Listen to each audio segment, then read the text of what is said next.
네, 보복 운전 혐의로 재판에 넘겨진 배우 최민수 씨가 징역 6개월에 집행유예 2년을 선고받았습니다. 그런데 최민수 씨는 억울하다는 입장인데요. 한번 들어보시죠. 최민수라는 단순히 대중에 알려진 사람이라는 그 조건 하나로 저에게 이제 좀 약한 점이라고 생각하는 그런 부분을 갖고 무조건 경찰서를 가자. 당신 가만두지 않겠다. 나중에는 무슨 산에서 왜 내려왔느냐. 연예인 생활 못하게 하겠다. 이게 말입니까? 그런 말을 듣고 누가 참습니까? 그래서 저 손가락 욕했어요. 그래서 후회하지 않는다라는 겁니다. 마지막으로 항소에 대한 부분은 생각 좀 해볼게요. 네, 후회하지 않는다라고 얘기를 했는데, 자, 최민수 씨 어떻게 보복 운전 혐의로 재판까지 가게 된 건가요? 그러니까 이제 약간의 이제 운전 항상 보복 운전 사실 문제들 많이 생기잖아요. 그렇죠, 예.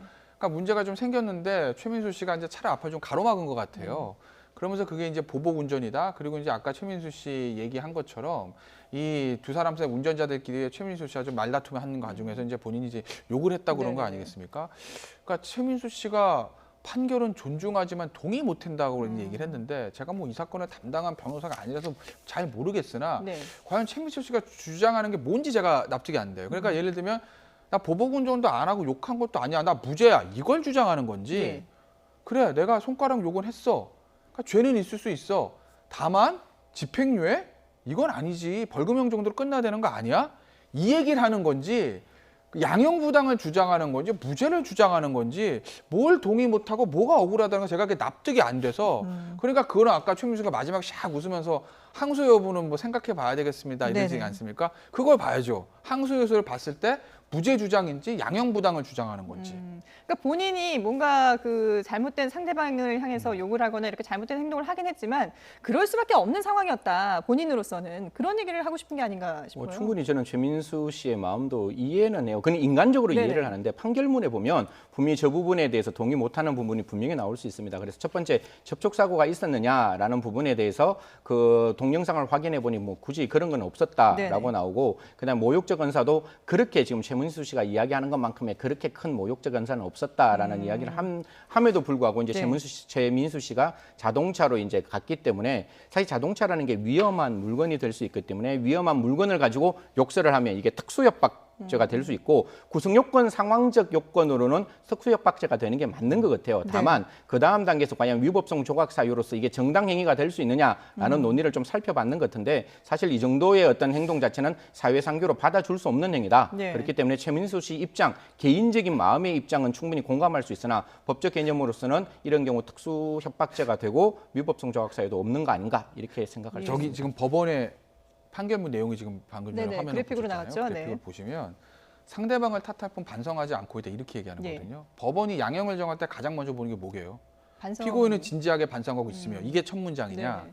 반성의 기미가 전혀 없다. 이게 두 번 첫 문장이냐? 요거에 따라 양형이 달라지는 거예요. 그러니까 예. 최민수 씨는 지금 본인이 한 행위는 인정을 하는 것 같아요.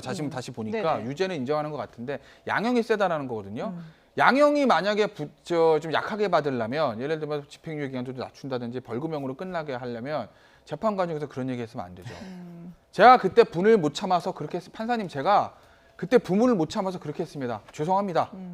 다만 제가 이런 상황이 있으니까 좀 이해는 해주십시오. 네네. 다시는 안 그러겠습니다. 이렇게 얘기했으면 반성의 기미가 있고 피해자가 뭐 피해가 크지 않고 쉽게 끝날 수도 있었을 거예요. 네네. 근데 실제로 재판 과정에서 어떻게 얘기했는지 제가 알 수는 없으나 재판 때마다 이제 언론 카메라들이 찾아갔잖아요. 예. 근데 카메라들 뭐 인터뷰할 때 보면 전 후회하지 않는다. 그런 상황이면 또 그러겠다는 얘기도 아마 했던 걸로 기억을 해요. 그러면은 법원 입장에서는 반성 의미가 전혀 없는데 벌금형 어떻게 써요? 법정 구속 안 한 게 다행이죠. 그렇지 않습니까? 예. 만약에 피해자가 안 다친 것 같아요. 피해자가 좀 다쳤으면 이거 법정 구속이에요. 왜? 피해자가 다쳤는데 반성하지 않고 같은 상황이면 또 할 수도 있다라고 하고 피해자가 유발한 거다 이런 얘기하면 그거 법정 구속 안 할 재판부가 어디 있어요. 근데 네. 피해자가 다치지 않았기 때문에 이 정도 선에서 끝난 거다라고 예. 저는 봅니다.